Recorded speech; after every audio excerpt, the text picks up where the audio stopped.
Yaklaş.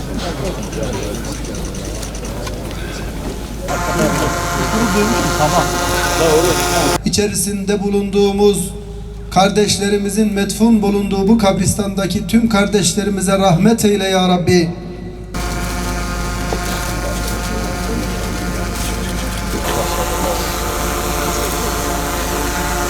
Başınız sağ olsun. Allah rahmet eylesin. Başınız sağ olsun. Öyle Savcı Kepe'de. Öyle Ruma Kolek'te.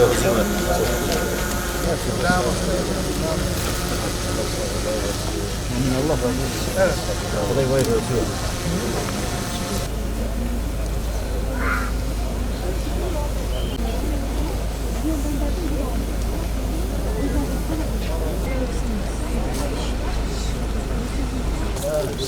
Ana şurada.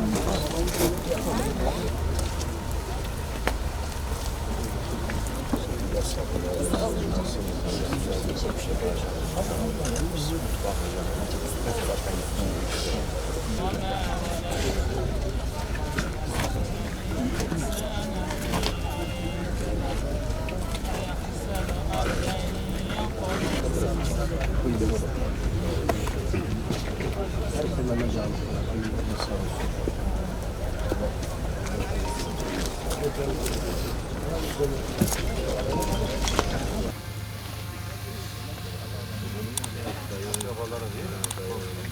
Allah razı olsun.